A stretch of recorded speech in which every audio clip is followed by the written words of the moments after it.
Hello everyone. So I'll be letting the students get into the Zoom room. And you who are watching us through YouTube, you can post your questions or maybe your comments or something in the chat. I'll try to connect in both. I don't know if I can do that and do it properly, but I'm trying to do both at the same time. So if I don't manage to do it live, then I'll look it up into the questions and then contact you individually to answer all of them. Okay, so keep up with us. I'm going to let everybody enter into the room. Just 2 more minutes and then we can go.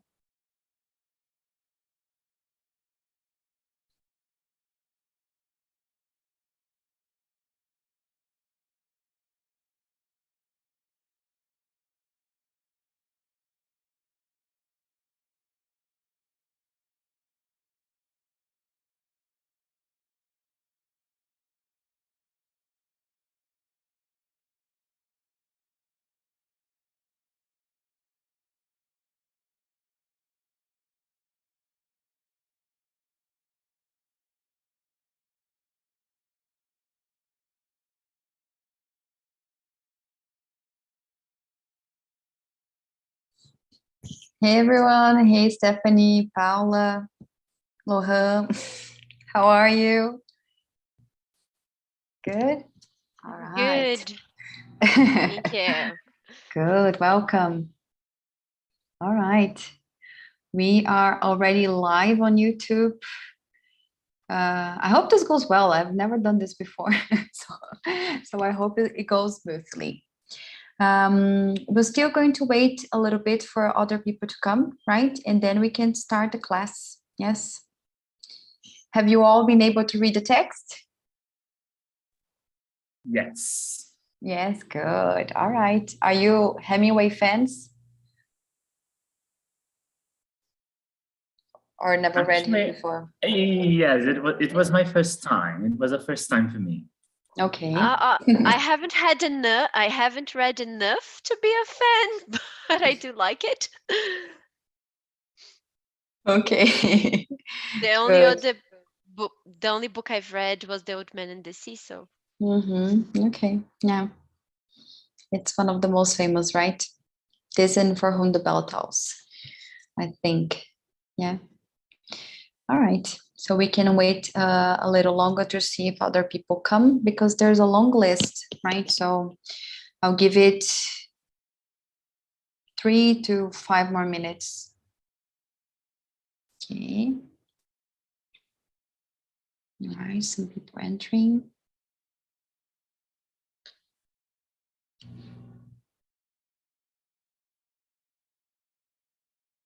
All right. Hi, Marina. Hi, Hannah.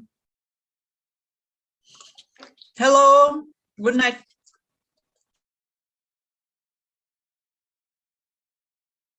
All right. Cool. All right, people are coming. Good. Good to see you all. We have spoken briefly on WhatsApp, but it's great to see your faces and to connect the names to the faces. Very cool. Hi, Vanderleni. How are you doing? Hi, Wagner.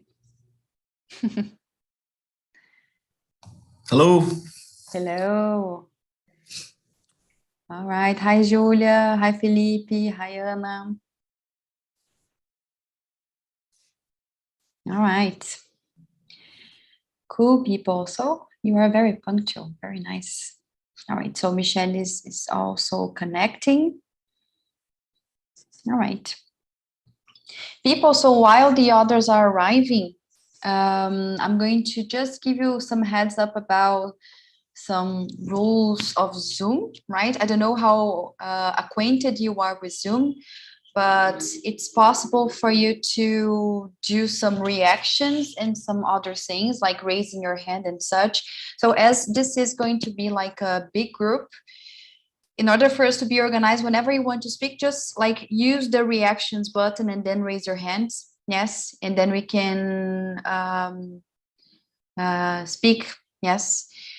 because the purpose of the class is not only for me speak, as you may imagine, right? I'm going to do an introduction on Hemingway's text, but you can comment throughout the presentation, right? It's not a moment for you to be silent. You can comment and just raise your hand so I know, and then I'll give you the word.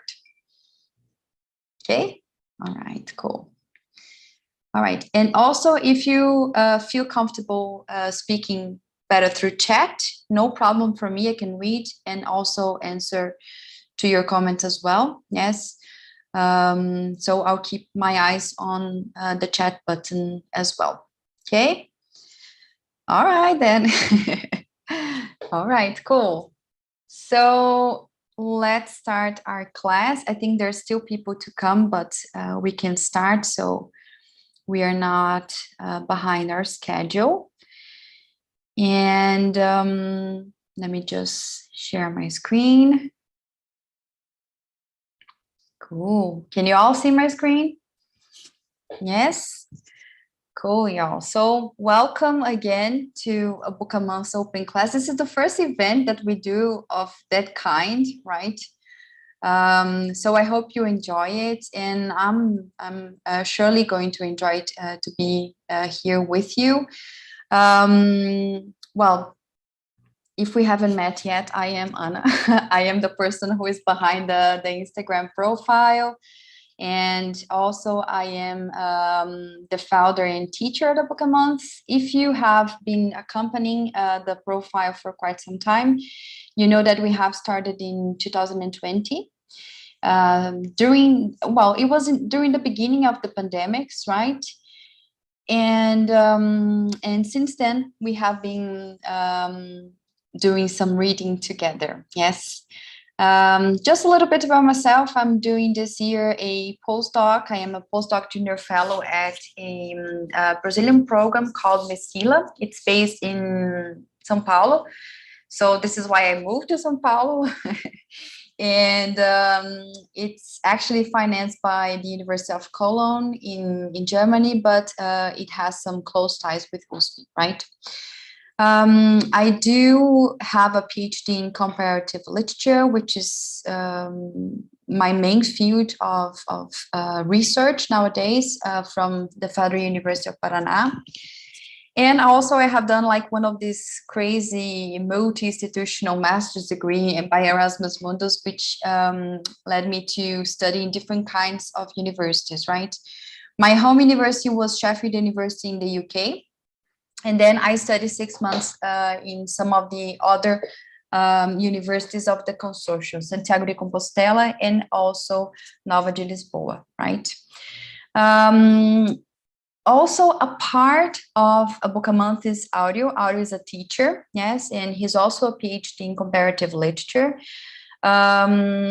He is also a master in literature by Erasmus Mundus. He has done a similar path as I, but as it was a different program, he has studied in Bologna, in Italy, in Strasbourg, and in Thessaloniki, right? And he is also a podcast host at Literatura Viral, yes. Not coincidentally, he's also my husband.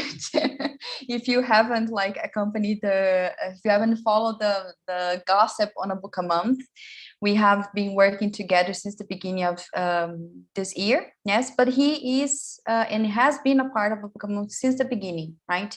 All of the book choices we decide together because, well, he is a person who is capable of doing that as much as I am, right? He's possibly the professor that I would trust the most to be in classroom with me.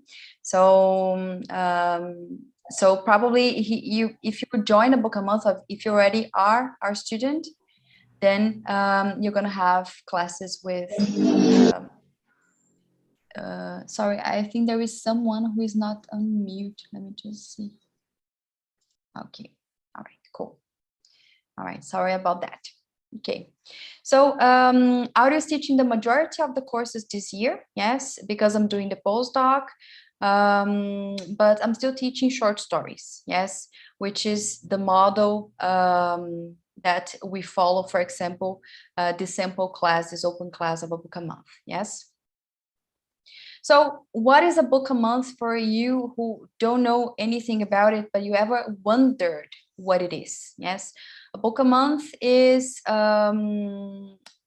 like it's not a school. It's something that we have it's a project that we have created together, Audio and I, and it's mostly to create spaces for people to read more in English, and also to speak and practice English on a more like academic and complex level as well, right? Doesn't mean that the classes are hard or not fun. We can say that is the opposite, right? But we also don't diminish the level of what we have to teach, because we have students who are not like specialized in literature, right? So this is one of the main goals of a book a month.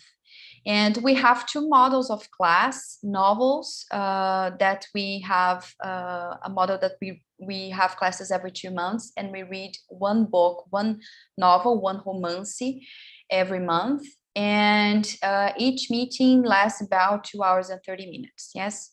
For the short stories, which is after this, the same sample of class that you're going to have today, we read one short story a week, and we meet every Tuesday. This semester is every Tuesday. It's going to be like that for the second semester as well. And each class lasts about 1 hour and 30 minutes. Yes. So we try to create situations and projects that we have ample variety of authors and of texts, to give you a wide comprehension of what literature is. Not only literature that is done in the English language, right? We also deal with translations. Yes. And yeah, so Hemingway was part of our reading list last year, and it was one of the biggest hits, as you may imagine, right? He is one of the most famous authors of the English language. And I think, well, I like the author very much. Do you like Ernest Hemingway? Yes. Some of you said that you haven't read him before. Yeah. No, everybody has. No, first time. You can speak if you want to, or if you want, you can just nod. I can see. Okay, go, Felipe, please. Sorry, I just raised my hand. Yeah, I know the author, but this is the very first time that I read any of his work. So yeah, he's pretty new to me, and it was such a good experience. It Oh, was that's great to nice hear. to read, you know. All right, cool. Thank you very much. Hannah is saying that this is her first experience with Hemingway as well. And Julia says that she has read The Old Man and the Sea. Yes. And Anna, it was first contact as well. Okay, very good. All right. I think that, well, maybe for most of you it was like that, but for me it was like that. I read The Old Man and the Sea when I was a teenager. And then later on, I started reading other things by him. Yes. So it's a good opportunity to start reading the short stories. Is a good opportunity, right? And Stephanie says about the little quotes. He has great ones, right? If you look it up, all of them are very funny, and they are super nice to read. Very cool. All right, people. So let's talk a little bit about the man, right? Since we are here gathered on a Friday night at 7:30 to talk about literature, let's talk about this man. So Ernest Hemingway, he was, as I mentioned before, one of the most famous authors of the English language, not only because he wrote a lot, but also because he has earned several prizes, right? He has earned a Pulitzer Prize in 1953, a Nobel Prize in 1954, and he was a very interesting character, to say the least. Yes, he did travel a lot. He participated in many literary gatherings, as you're going to see today, but also he has had a very interesting life as a whole. So I think this shows in his stories as well. Yes. So most of his famous works you can see here. Of course, he has written many stories and other novels as well. But when you look Hemingway up, I think these titles are the ones that you're gonna see appearing more frequently. For instance, The Sun also rises, Farewell to Arms, For Whom the Bell Tolls. It's not only the Metallica song, right? If you are heavy metalers. I went to a concert by Metallica last week in Curitiba, and they played the song, and it was like, Hemingway. But also not only Hemingway, John Donne as well, that we're gonna talk about him today later on, right? And then The Old Man and the Sea, which is the most famous. We can agree with that, right? It's a very short novel. It's not very long. And to me, it's very deep. Yes. And I'm sure you agree. If you have read it, you agree. And if you haven't, it's an invitation for you to do it, right? I think you will like reading The Old Man and the Sea, and also other novels by Hemingway, and other stories as well. Yes. Sorry about the noise. What people say about São Paulo is true. It's very noisy all the time. There's always like helicopters and airplanes and such. Yes. But concerning Hemingway, I think one of the things that are very very present in his fiction is that he has worked as a journalist, and also he has been a part, like as a volunteer or as a soldier in different wars, right? He has worked as a journalist, a correspondent in World War I, and also as a volunteer ambulance driver, yes. Also as part of the Spanish Civil War. Sorry about that, guys. I can see it gives the feels of the war, right? The Spanish Civil War, and also reporting back to the American Newspaper Alliance. Yes, and I think when I say that, can you hear me well, or is it okay? All right, because the noise is so loud that it's hard for me to notice. But when I say that his job, that his work has actually influenced the way that he writes, it's because you're gonna see, and you probably have already noticed, that the language that he uses in A Clean, Well-Lighted Place, in other short stories and other novels as well, it's very concisive, right? He doesn't use many words, he doesn't explain things much, and this is probably one of the inheritance of being a worker as working as a journalist as well. Let me see chat here. Okay, all right, thank you, Paula. All right. Also, he has worked in World War II, so he has been a part of 3 different wars. So you may imagine that the topic is also going to appear in different kinds of stories by him, and also in the novels. Yes, For Whom the Bell Tolls, for example, is about a person in war. Yes, so of course, Ernest Hemingway was not the only writer that used to do this kind of appropriations of what it was happening in terms of historical events in order to portray it in literature. This week we were talking about J.D. Salinger. I'm sure you have heard about J.D. Salinger before. And J.D. Salinger also is a writer that does very similar as Ernest Hemingway. For instance, the short story that we read this week, it is A Perfect Day for Banana Fish. And in the short story, he talks about a person, like a man, the main character, who suffers from PTSD, which is post-traumatic syndrome disorder, right? So this idea of the after the war symptoms and the after the war impacts, right? Next week, we are also going to talk about a short story of J.D. Salinger as well. On the other hand, like besides all of these being a part, the war and journalist work as being a part of his life, he has also spent one of the very important parts for literature and also for American literature in Paris, right? We're talking about the Paris years in the early 20s. This is when he had sort of an educational moment with some of the greatest writers of the modernism movement, yes? I'm sure you recognize some of these names: Scott Fitzgerald, Ezra Pound, James Joyce, Gertrude Stein, and Ford Maddox Ford, right? Among others, right? These are some of the main names, but among others as well. If you read some of the puns and anecdotes of Ernest Hemingway living in Paris at the time, rumor says it that James Joyce used to pick on fights on bars, and because Ernest Hemingway was so muscular, he would say, okay, go deal with him.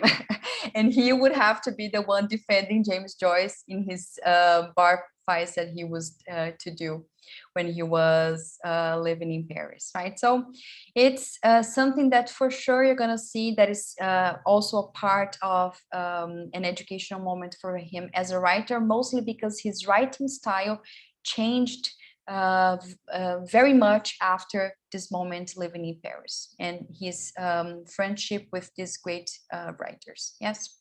Any questions so far? Can we go on? Yes. Everything okay? Cool. All right. So a clean, well-lighted place. First, tell me, did you like the story? Did you not like the story? Any trouble reading? How was it? Was it okay? Yes. Enjoyed it. Okay, Michelle enjoyed it a lot. People, remember that you're mute, right? I cannot hear you, Paula. No. Why? Now, yes. Now, yes. Yes. Okay. Sorry, I thought it was working. I felt it was very close to The Old Man and the Sea, the short sentences, and it was the way he was speaking. And the only trouble I had were actually with the dialogues, because sometimes you don't know who is speaking, because, well, it doesn't have the reference by the side. Yes. So Very good. Well, of course, this is on purpose, right? He wants to confuse us with trying to understand who is speaking and who isn't. Thank you very much for your comment, Paula. Stephanie, please. I really liked how very repetitive he is with like the things that the people say. Like the first man keeps saying like, I want to go to bed, I want to see my wife, I want to go to bed, I want to see my wife. He repeats that like 5 times in like 2 little paragraphs. And I really enjoy when literature does that. I don't know why. I really like people who are repetitive. I feel like you pay more attention to what's going on instead of just absorbing it but not paying attention, you know. So I really liked how messy it was. Not messy, but like kind of chaotic, just like Paula said, that you couldn't tell who was speaking, but then you kind of can tell by the repetitiveness. So I really enjoy that when that happens in literature. Yeah, very cool. Very cool. Thank you very much. Michelle is also saying that she struggled a little bit to understand the repetitions of nada, right? We're going to talk about the meaning of nada and nothing today in class. Yes. So it's something that is supposed to be enigmatic as well. It's very metaphysical, and it's supposed to reveal something about the inner psychology of the characters. Wagner, please. Are you listening? Can you hear me? Yes. Go ahead. I like it a lot. It's the first time I read it. I like the depressive vibe. Talking about nothing is kind of nihilist, right? A little bit. Yes, it's very nihilist. Yes. It's an inspiration, but I like it a lot. Very good. Yes. And it's one of these moments that we are a bit unsure if it's nothing because it means like the absence of things, or if it's nothing because we cannot really tell what it is that is bothering us, right? Which seems even more deep what he's trying to tell us. Yes. The conversation about confidence, yes, to me, it was also something that got me the first time I read it. Very cool. Very nice. Any more comments? Yes? Nope? All right. Okay, so we can move on. All right, so the setting of the short story is in a cafe, yes? Do we know where it is? Do we have evidence? Spain, It's in Spain, somewhere in Spain, yes? How do we know that? because he uses Spanish sentences words. Yeah, so yeah, and I knew that he had spent some time in Spain during the Civil War, so that's why I immediately thought that the place would be Spain. Yes, very good. And you know that this is something, and yeah, the barman speaks Spanish as well, Paulo is saying. And this is something that, for me, it's one of the most interesting techniques that Ernest Hemingway uses. Of course, it's a technique that many authors do use it. For example, Chimamanda Adichie, she mixes English and Igbo, yes, an ethnic language from Nigeria. And also, I'm reading now Scholastic Mukasonga's Cockroaches. Also, she mixes some ethnic languages with English, yes, with French in her case, yes. But I'm reading it in English. So this is something that reveals more about where the narration is set, yes, which gives us idea of place, even if it's not set. Okay, the story happens in Spain, in Barcelona, and in this specific neighborhood. So we kind of have an idea of what it is, yes. So the characters, they are two waiters who are observing someone, yes, an old man. What do we know about this old man?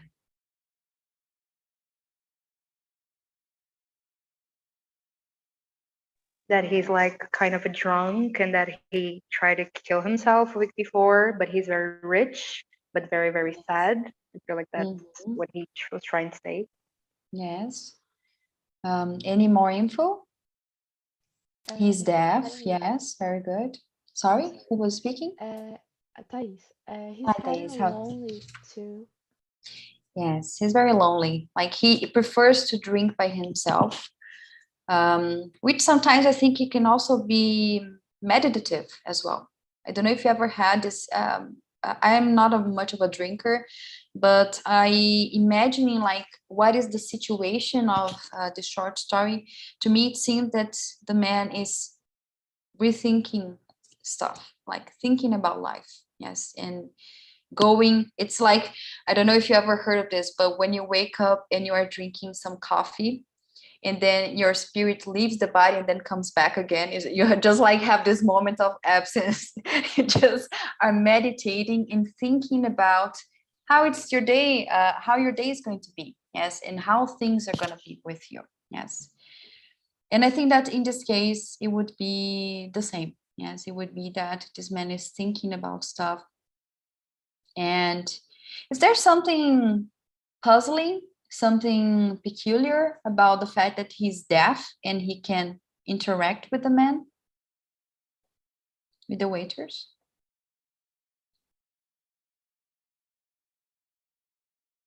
Did it call your attention that? Yeah. Because he responds, right? So he might be either reading lips, or maybe he is not deaf. I don't know. We don't know. The text is not actually is going to tell us, right? But what we have in the opening lines of the text is that he is deaf. Yes, we're gonna come back to this in a second. But just keep that in mind, because later on you're going to be in breakout rooms and you're going to be discussing the text by yourselves. So just keep that in mind, because I think it's something to pay attention there. Yes.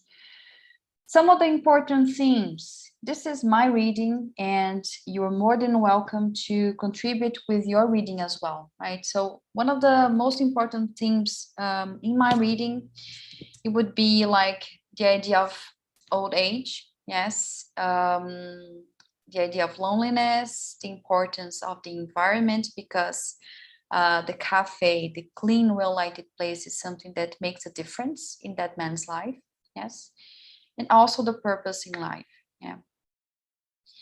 And I think that despite this text being so short in language, it is deep enough in order to reflect or to make the reader think more about the idea of how these themes are being presented in the story.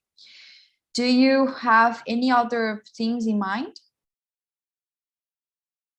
Something that caught your attention, or maybe something that the text made you think about? Well, I do. For me, the bar kind of represents hope for the old man, because that is the place. He is so lonely, and at the same time, that is the place where he can think and maybe find some comfort. So for me, the bar represents a little bit of hope for the old man. Right. And reading the short story, I kept that in mind, for some time. Yes, you're absolutely right, Felipe, because I'm sure that all of you have been through this in life. This idea that when your house or maybe your rooms feel suffocating, it's because you need to leave the house in order to be able to think things straight, or maybe to reflect about yourself, because maybe the environment gives you a lot, like invokes a lot of memories, or because you're too attached with the place and some things that are not very nice have happened in this place. Yes, so it might be something like that. Very cool. Any more comments on the important themes, or maybe if you want to talk a little bit about these themes, how you perceive them?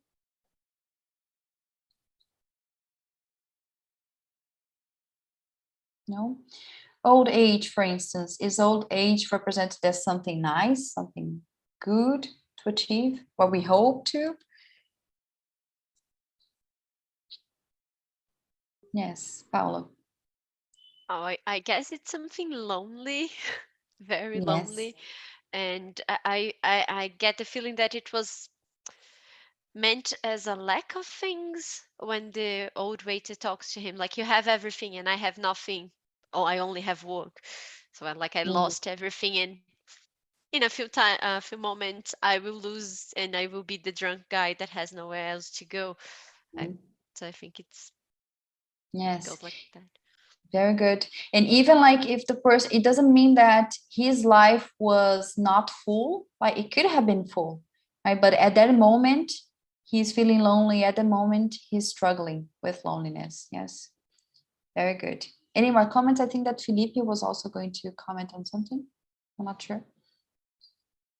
Yes. Please. Yeah, I have one more comment.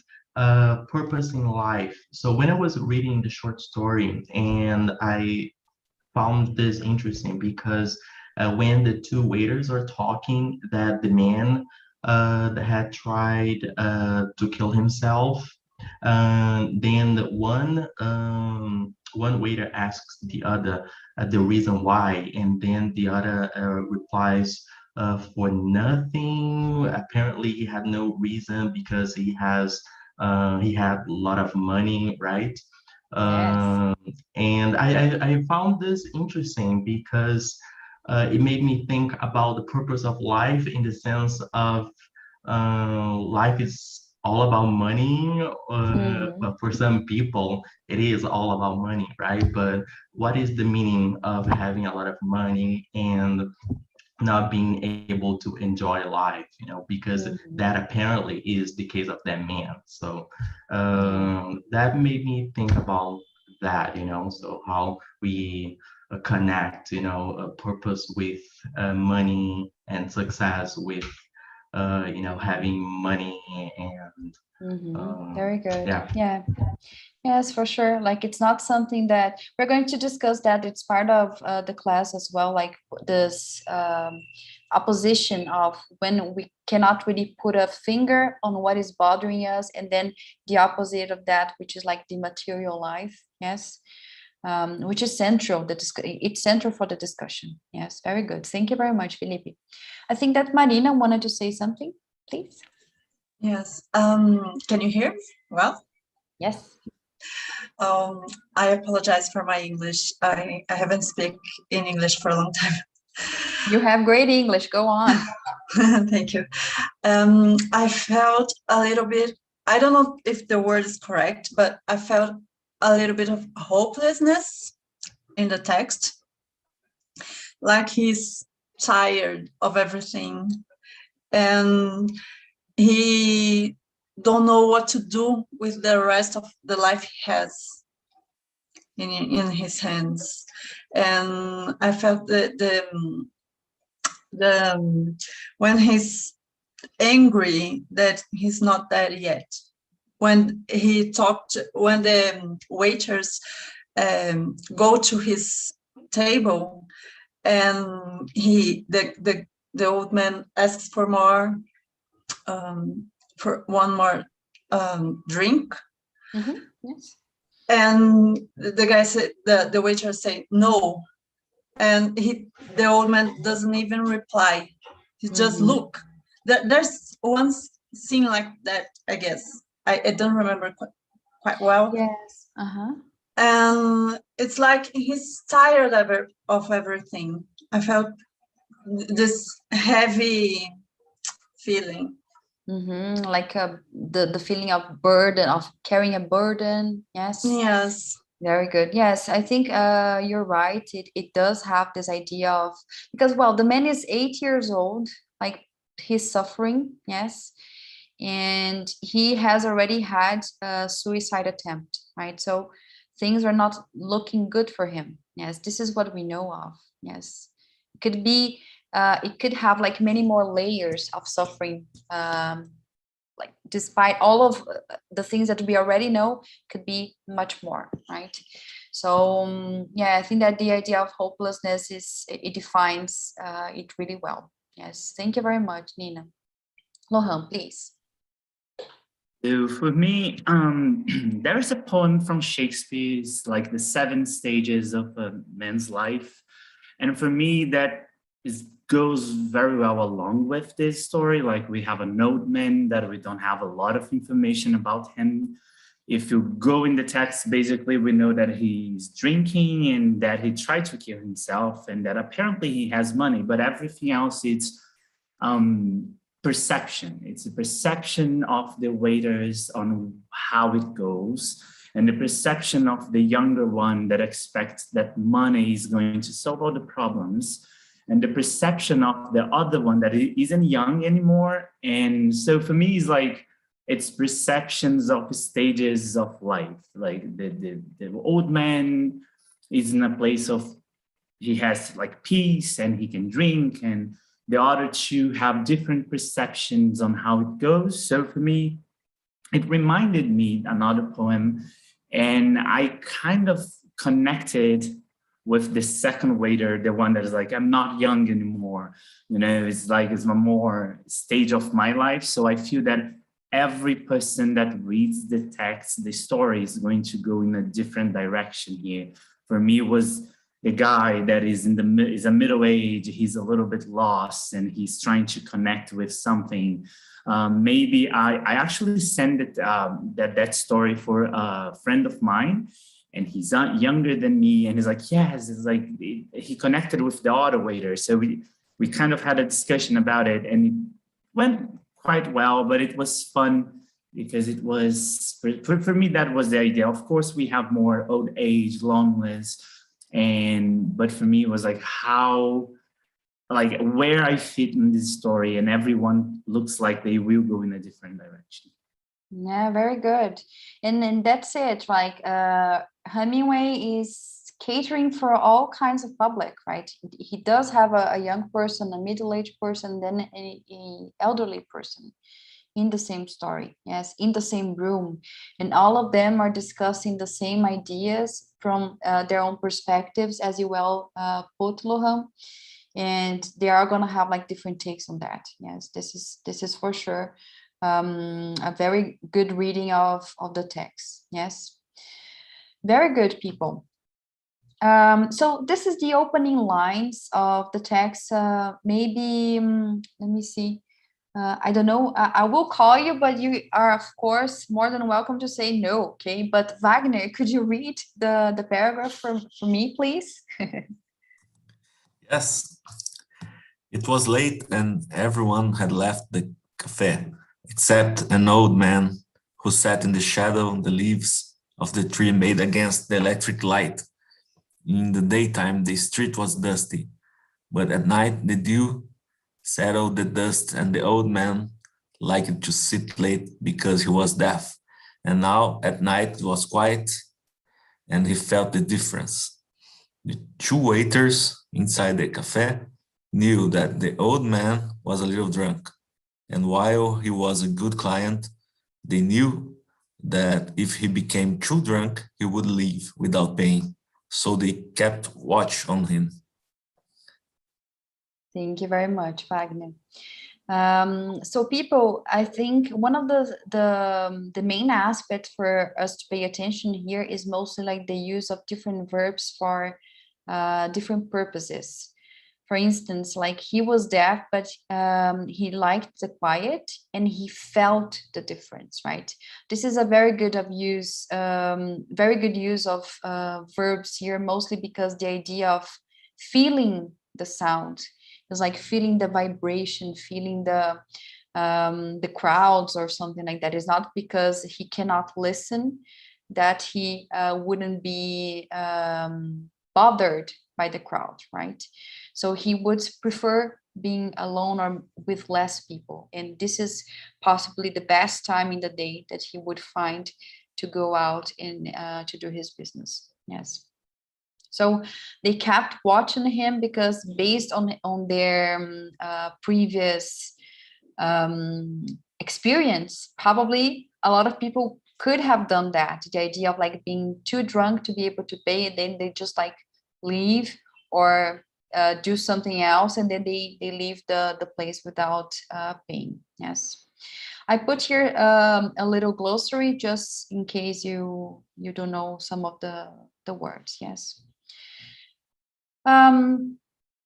And also something that comes right after, right? This paragraph, a dialogue, the beginning of the dialogue that comes right after these opening lines. Yes.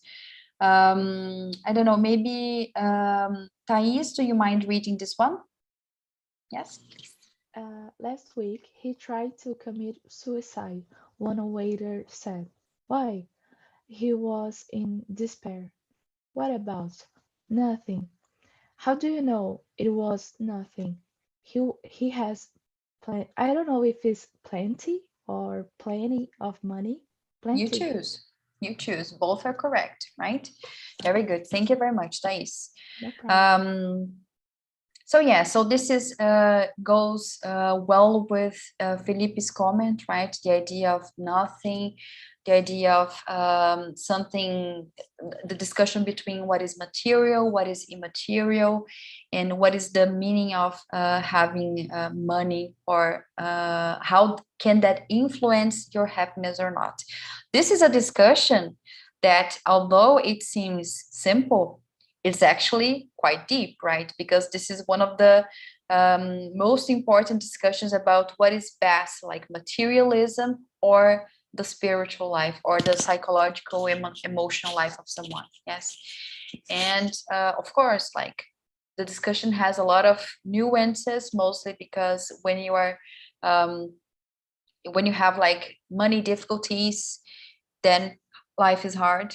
But then also when you have a lot of money and you don't have like the best situation, or you are not surrounded by nice people, then you would be unhappy as well, right? So there's no actual answer for that, because it's too complex and it depends on who we are talking about. Yes.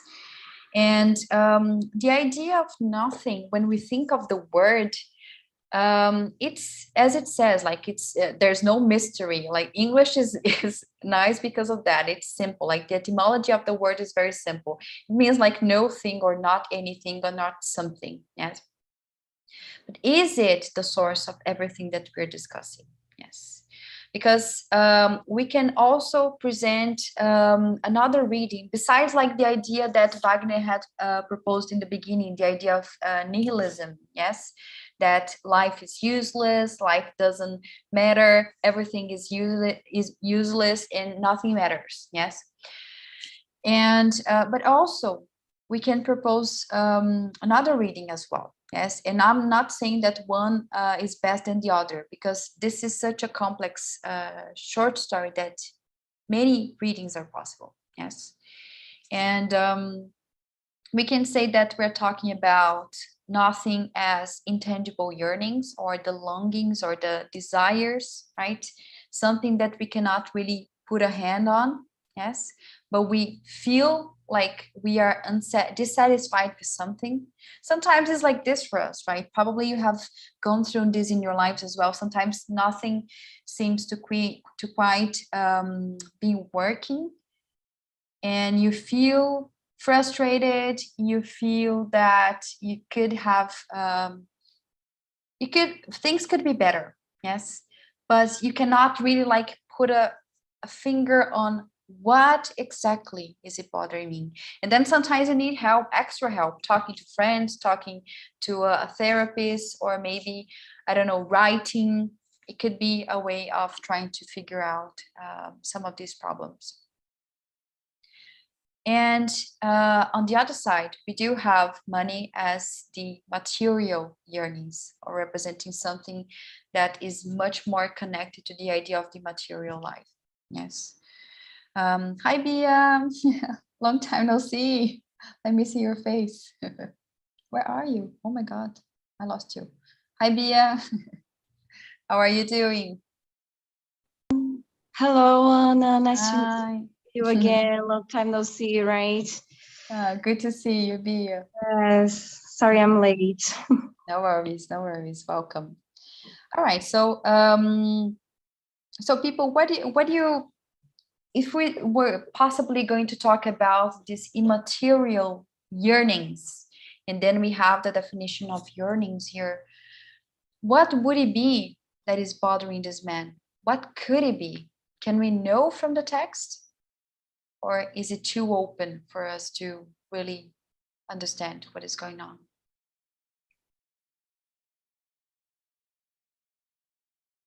What do you think? No right answers, or not, no right or wrong. Just tell me what do you think. Please, Paula. I was just thinking now as you were explaining in saying about this. I was thinking in the end of the text, the older waiter goes saying about the nada and the nothing, and he's quite in a bit of despair about it. So maybe this first sentence, the nothing, is actually correct. Not correct, but the old man was actually despaired about nothing. You know what I mean? Like, not that he didn't have a reason, not nothing as the in him not having a reason, but as in it was actually about the nothingness and the lack of things, the lack of people, and the loneliness, Yeah. and all of that he goes back in the end. So maybe this dialogue, if it ended before the money sentence, it it could be really about the nothing, that he goes back Yes. to it in the end. Yes, very good, very good. And that's it, right? It's difficult to point out, but then it could be about what kind of and I'm not saying that because he's an older man he doesn't have future people. Please, I have nothing against the elderly. I used to live with my grandma. I was raised by my grandma, but I mean, like, the perspective of life after a certain age, when you are by yourself, when you don't have a wife anymore, when you don't have a family, it kind of seems like nothing. Yes. Or for this man, I'm not saying that for everyone is like this, but for this man, it could be. Thank you very much for your comment, Paulo. Felipe, please.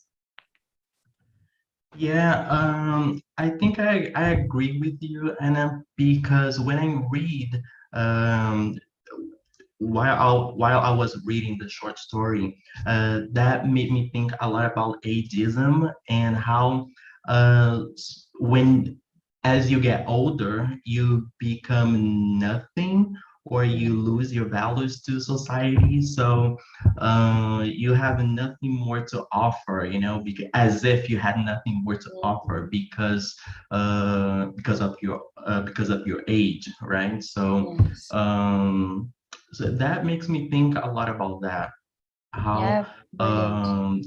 with the process of becoming older, with the aging, you become at the same time unvaluable to many people in Very society. good. Yes, very good. Very good point. And this is like the core of it, mostly because the more people get old, the less useful for the society they get, because they are not like um, uh, they're not working anymore. They do not have like the same physical capacities as they used to. Sometimes they can be they have to be cared for by the family members. Yes. And this is what we're facing today in our contemporary society, mostly because our life expectancy, remember when we were Neanderthals, it was like 30, right? At most, like we were old. When we are now living in contemporary times in 2022, is like 75, 80 and more. What happens is the more we get old, the more we're going to need assistance. Yes. And this is one of the things that also gives room for ageism and for comments like one of the waiters says that an old man is a nasty thing, right? Which is something that for me, like it's it like spears, it's a spear on my heart, because it's hard to see that. And then the other man who is middle-aged, he's also like correcting, no, but see, he's so tidy. So how come he's like a nasty person? He's not. But the thing is, and I think that, of course, like in Hemingway's time, it was much different than it is today. But if we are reading this text with contemporary eyes, 2022 eyes, we are living in an era that getting old is equals bad. Like it's we do the most to avoid getting old or looking old. Yes, we have like a lot of like a myriad procedures that we can do in order to avoid getting old. Yes, but the thing is, even though we change the outside, the inside still aging. Yes, and this is something that also counts. Yeah, very good. Any more comments on the subject, or can we move on? Yeah, good. All right, cool.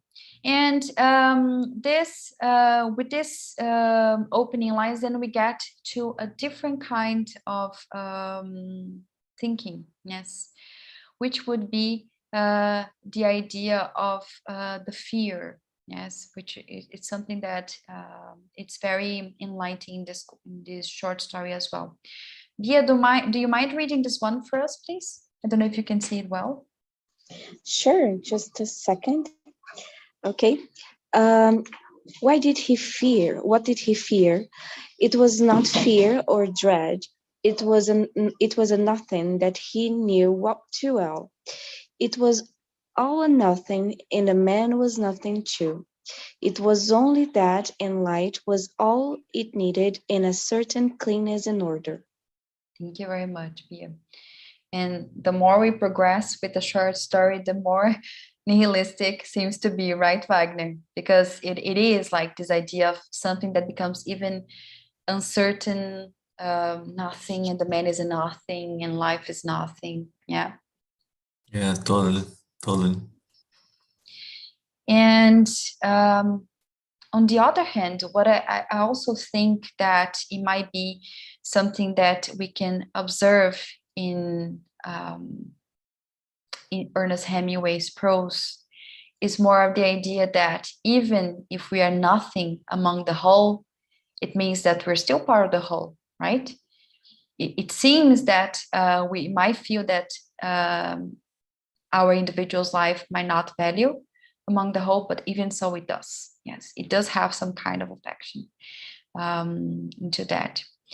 And it reminded me of this poem by John Donne, who was a metaphysical poet. And it's called No Man is an Island. Lohan, do you mind reading this one for us, please? No, I might have some dogs in the background, but it's not my fault. I'm sorry, guys. No man is an island. No man is an island entire of itself. Every man is a piece of the continent, a part of the main. If a cloud be washed away by the sea, Europe is the less, as well as if a promontory were, as well as any manner of thy friends, or a thin own were. Any man's death diminishes me, because I am involved in mankind, and therefore never send to know for whom the bells tools, it tools for thee. Thank you very much, Lohan. So this is where Ernest Hemingway got his title for the novel For Whom the Bell Tolls. It is from this poem, right? So it's something that I believe and you're gonna see in the next slides, it's also a part of his style of writing and composition, right?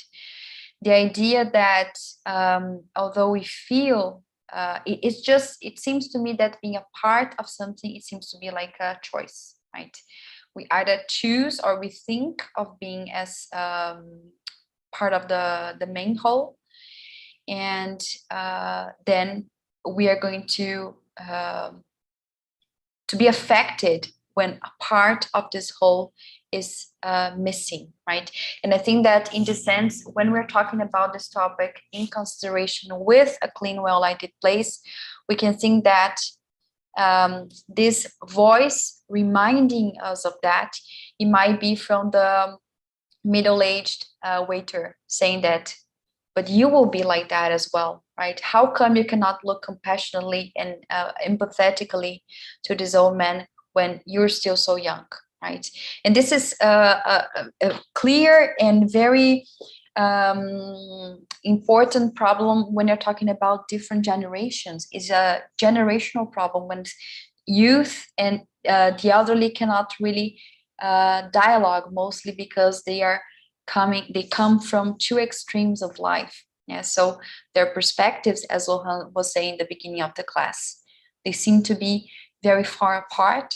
So there is a problem in finding a connection, but the connection is there. No man is an island entire of itself, and not it's impossible for you to be secluded from society. So even for the young man, if he doesn't see himself being connected with this older man, he for sure will come to understand more about it in a few years. Yes, so this is possibly a good suggestion that we are seeing the short story.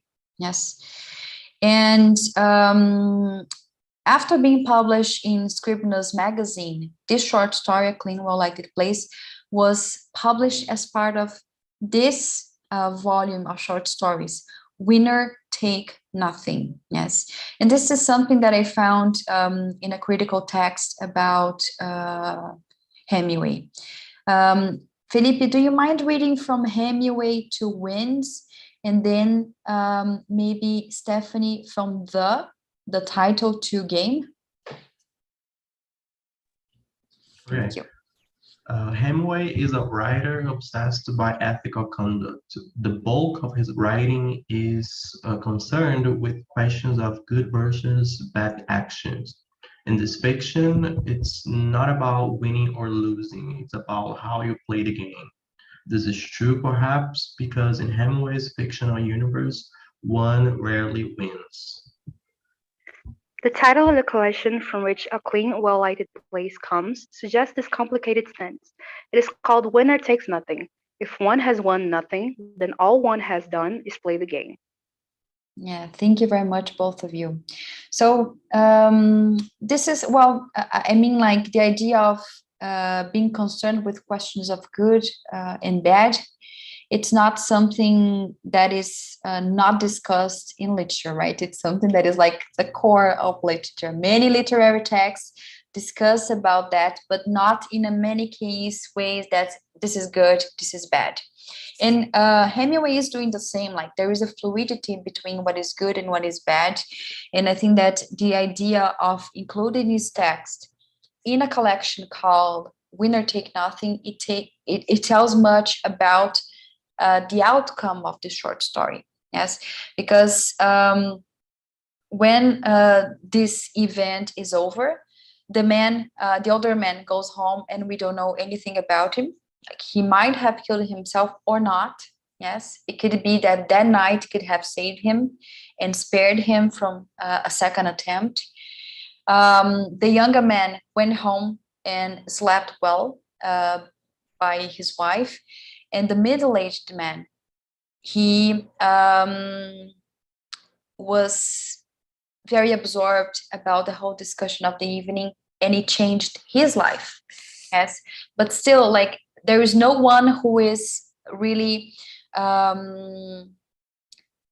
no one that has like more advantages than the other, because it could be that difficulties could overcome one or the other, right? So I thought that the choice of title for this collection was very fortuitous, right? Very well chosen.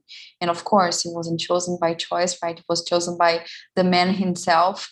So it's something pretty interesting for us to pay attention to. I love paying attention to titles, yes. So this is something that we are going to discuss later on when we discuss A Clean, Well-Lighted Place as a title, and it's going to be a part of it, yes.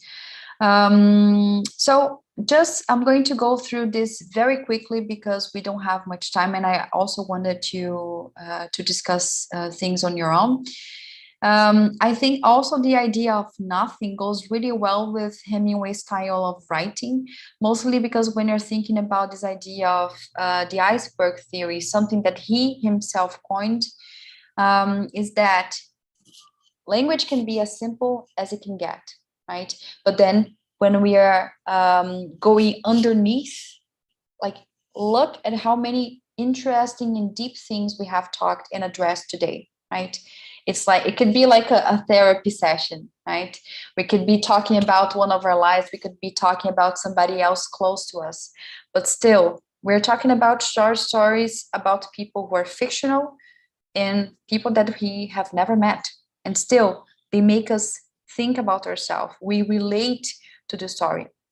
And this is what he means when he's creating this idea of the iceberg theory around the 1930s and 40s, which is the less, the better, right?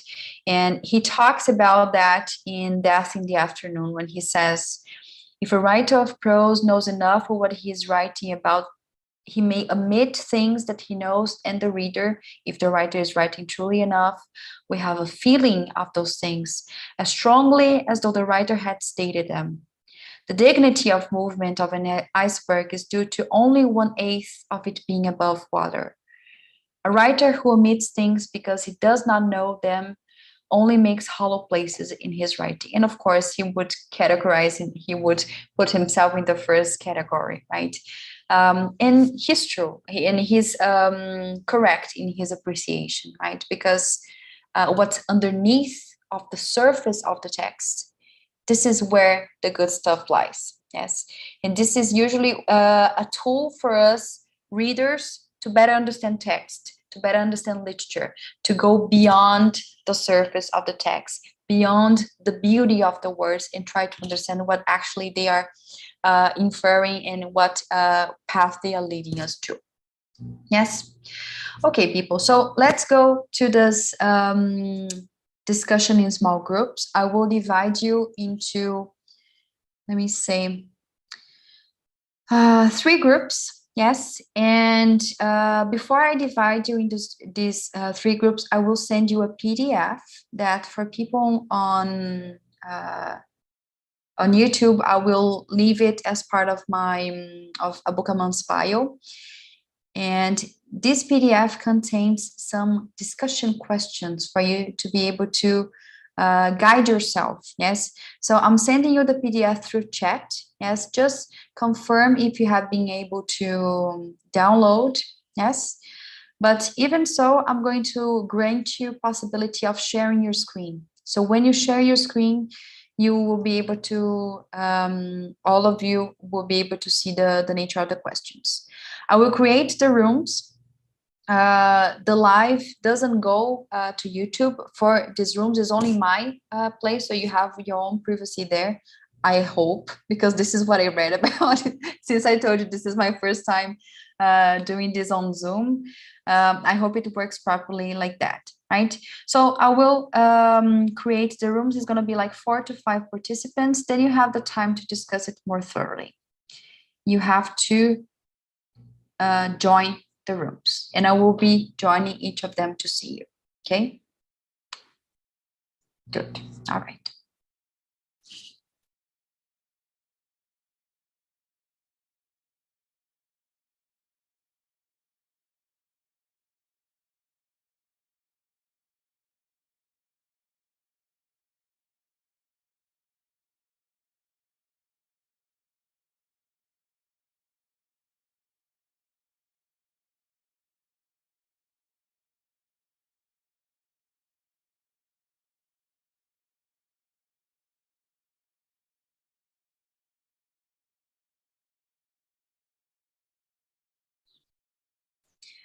All right, people from YouTube. So if you see this, you're not going to be able to see what is happening in the groups.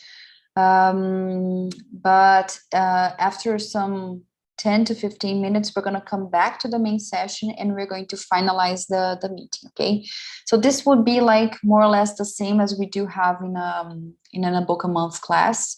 Usually we record the sessions, we record mainly the parts where the teacher is speaking, yes?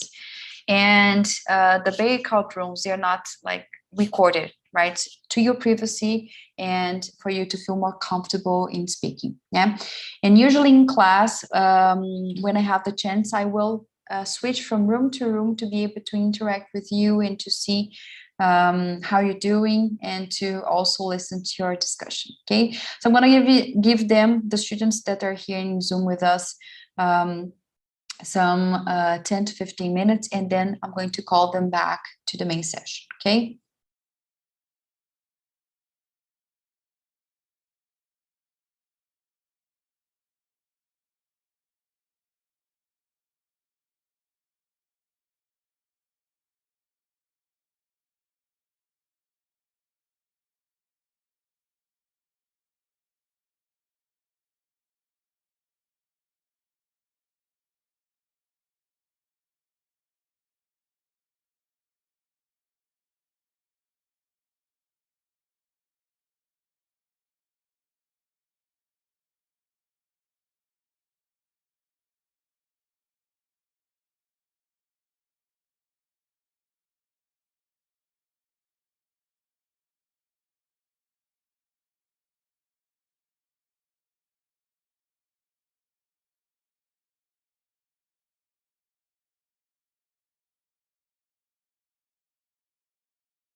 See, people you see coming, you see me coming and going is because I'm switching from room to room just to listen to everybody, right? This is usually what I do in class. And we have some more 5 minutes and then we're gonna come back, okay?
I'm now telling everyone that there's going to be like 2 more minutes of discussion, and then I'm going to call them back. Okay.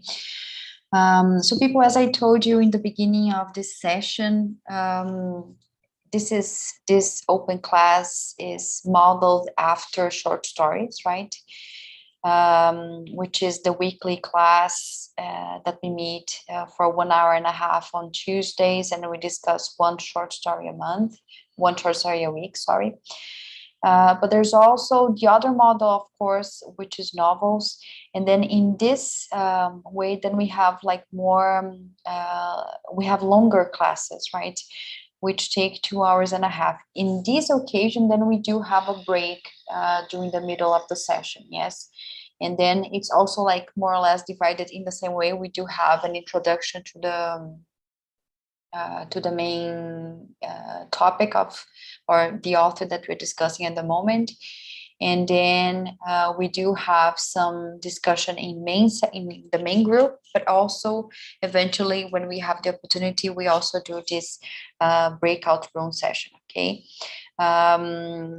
And I'm gonna talk a little bit about the next readings that we're doing in this semester for both courses. And then you can schedule maybe one of the readings if you want to be a part of a month, and then you can talk to us to enroll. Okay, just going to call everyone now.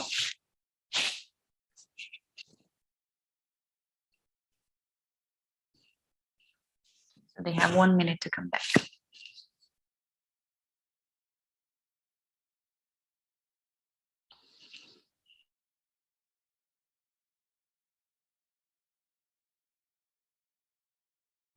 Thais, let's wait for the others. They have like 60 minutes, 60 seconds to come back. All right, cool. Hi, Lohan. Hi, Bia. Ooh, I see some wine going there. I was hiding it. I was doing like my best 7 hiding my wine because it's my first time and I wanted to look like half decent. But yeah, there are some wine here. No, I envy you because it's so cold here. I wish I had a glass of wine for myself as well. São Paulo is cold, and the countryside of São Paulo. I'm from Presidente Prudente, close to Paraná and Mato Grosso do Sul. This was a long week for me. Don't talk about coldness because here is very hot. I am in the north of the country. Here it's too. very hot. So you envy the cold, Hannah? Yes, quite a lot. Okay, I get it. Well, but it was quite, actually, the thing is, at the moment, Audio and I, we are digital nomads, right? We have been living in Airbnbs. And next week, we're going on a field trip for my postdoc. We're going to travel abroad. And it's going to be summer. We go, right? It's going to be spring to summer. And then we barely have winter clothes here. So I'm being cold like all week. It's been terrible. So I envy you, and I wish I were in a place that is hotter, hotter weather. It's super cold in São Paulo. Yeah, very cool. All right, people. So how was the discussion? Cool? It was very nice. Cool, very nice. Okay. Ideally, in a class that we, like for this class, I had to introduce a book a month a little bit for a few minutes for you. But then if we don't have this part, then I would for sure allocate more time for you to speak than of me speaking, right? I do the introduction, but it's organic the same way as we did here, right? It would be us commenting together. When you have something to say, just jump in and say. Yes. The last thing that I wanted to talk to you about is about the nada. Yes, I'm going to share my screen here just for us to have the text in front of us, right? So do we all agree that this is a prayer? Yes. Yeah, some parts of it are nada, who art in nada, nada be thy name, thy kingdom, nada, thy will be nada in nada as it is nada. Give us this nada, our daily nada, nada, nada, our nada as we nada, our nadas and nadas, nada us, not into nada, but deliver us from nada, pues nada. Yes, hail nothing, full of nothing, nothing is with thee. He smiled and stood there before a bar with a shining steam pressure coffee machine. What do you think of this paragraph? Any comments? Stephanie, very good. Stephanie is saying me saying the Pai Nossa when I don't remember the words. It's just like mumbling the hymn of Brazil, right? The national anthem when you don't remember the words, like blah, blah. We say a little bit. Yes. Any comments?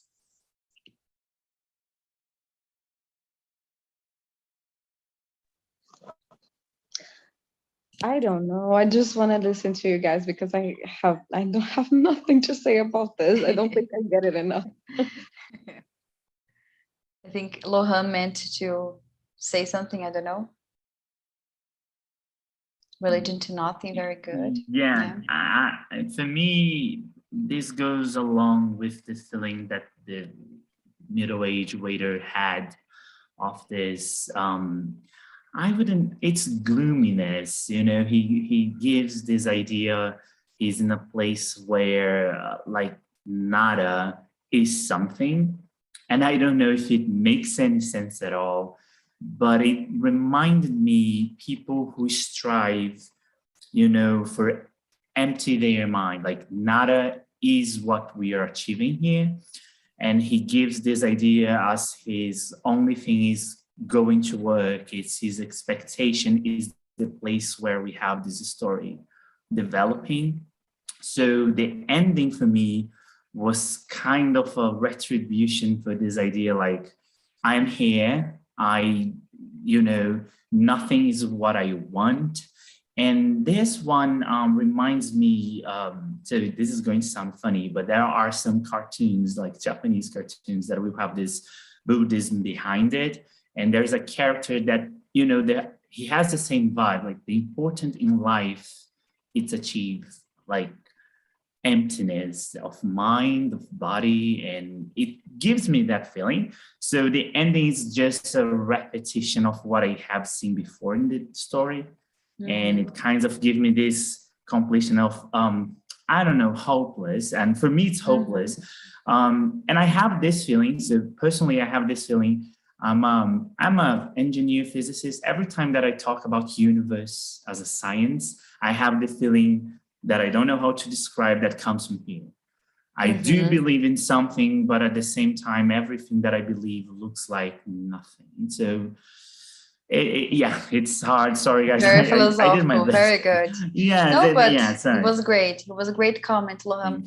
And you know that you talked about something very important there, which is, does nothing have to be negative?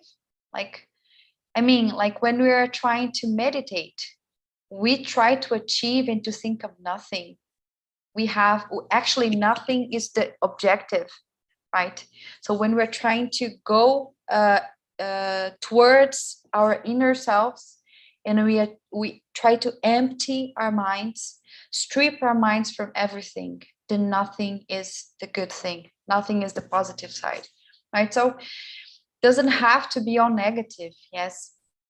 And then I think that also the idea of this prayer that we have here is connected to something that I talked about in Wagner's and Nina's group, when I pointed out one of the things that appears in the first page of the text, in the first part, which is when he says that his niece saved him for his soul, right? But who says that he wanted to be saved, right? And this is where the discussion takes us in the first place. Yeah. Very good. Thank you very much, Lohan. I think Bia wanted to say something.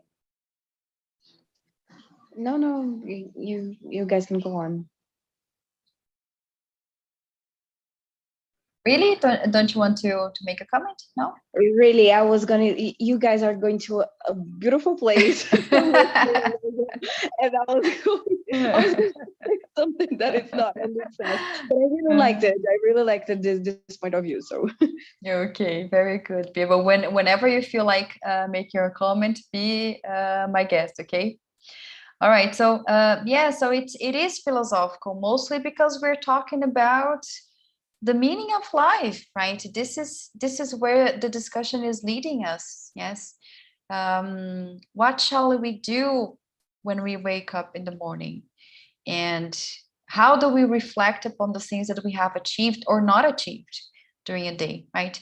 And this is all that this beautiful text is enunciating as well, not directly, but indirectly as well, because we are interacting subjectively with this reading. So this is why I love literature, people, because it makes us think about such deep things, and also not only about ourselves, but about the world and the people that surround us. Yeah. Any more comments on this topic? just why is it in Spanish? This got me. I think it's because of his personal experience, like Hemingway himself. Yes. Maybe because as an American, he would live in a country that is always border with Spanish-speaking countries, but also because he was a war correspondent during the Spanish Civil War. And possibly this nada, nada, nada he's talking about is like the emptiness and the point of life, like amongst war. He's talking the date when this text was published, it was actually during the Spanish Civil War. Yes, it was 1933. So he was probably living in Spain, and all of this affected him, yes, deeply. And I think that the language here, the purpose is not only to give like a depth to the surface of the text, but also to make us interact with his historical time and the place that he is writing from. This is my reading, of course, right? It could be also something else. Maybe it could be something very simple that he likes Spanish and it would be something that he would like to add to the text. Yes, but very good question, Bia. Thank you very much. Let me see the chat. Nothing from Jean Teller. Okay, I'm going to look it up. Wagner, thank you very much for the recommendation. Thank you. Any more comments, people? No? All right, cool. All right, so this is our next reads on short stories, right? We are reading For Esme with Love and Squalor by J.D. Salinger next week. Last week, we talked about Perfect Day for Banana Fish. People, if you haven't read J.D. Salinger, read this book. It's amazing. The name is usually For Esme with Love and Squalor. It's a volume of short stories, right? And A Perfect Day for Banana Fish is one of the most brilliant short stories that I have ever read in my life. Yeah, so this is a good recommendation for you. And remember that J.D. Salinger is the author of Catcher in the Rye. Yes, one of the most important modernist novels of the 20th century. Yes. And then after Salinger, we discuss Amos Oz, Scenes from a Village. Yes, he is Israeli, so it's a great way to be in contact with literature from elsewhere in the world. And Murakami after the Quay. We also have other writers after Murakami, but Murakami I think is going to be like around June or something. Yeah. Very cool. I'm a huge fan of Murakami as well. Yes. And I love all of these authors, of course, right? This is why I've chosen them to be a part of the reading list. But Murakami, he is a special guest in this list, mostly because he goes to the weirder side of things, and I love the weirder side things. Yes, just as J.D. Salinger, but I think that Murakami does venture into a different kind of genre, and this is really cool as well, because he flirts a little bit with comic, he flirts with horror, and also with somewhat sci-fi or something like that. Yeah, so very nice. And then in novels, we are discussing The Bell Jar at the moment by Sylvia Plath. And the next reads will be Embers in the advanced group, and then Neil Gaiman's Death, the graphic novel, in the intermediate. Yes. So we have great reads ahead of us. Thank you very much for being here with us today. Yes, I'm gonna stop sharing the screen. I appreciate your taking your time for you to be here with me, reading and discussing Hemingway. I had a blast. You had interesting things to say, and you said things that are going to echo in my mind for a long time. Yes, these comments are going to make me think about the text for weeks and weeks to come, maybe years. Thank you very much. Nice to meet you all. And the live is gonna be up on YouTube automatically, I think. Yes. And if you have any questions or any queries or any comments that you wish to talk to me about, and also for people on YouTube, if you have questions about the text, just please send me messages. Yes. Thank you very much, everyone. Have a great weekend, a great cold weekend, or in Hannah's case, a warm weekend. So have a nice time, people. Thank you very much, and nice to meet you all. Yes. And I thank you very much. Thank you very much. Thank you. Bye-bye. Have a great time. Yeah. Yes, thank you for the sharing. Thank you. Bye-bye. Thank you. Thanks, everyone. Bye-bye. Bye-bye. And people, for you who are on YouTube, thank you for joining us. Even if you're seeing this like live, or if you're seeing this in a different time, in another moment, if you have any questions, just let me know. Yes, we can talk about the text through WhatsApp, or maybe through Instagram. You can send me your queries. And I hope you have enjoyed the event. We wish to do this kind of event more in the future. We do not have a next date yet, but as soon as we have something planned, we'll let you know. Thank you very much. Have a great weekend. Bye-bye.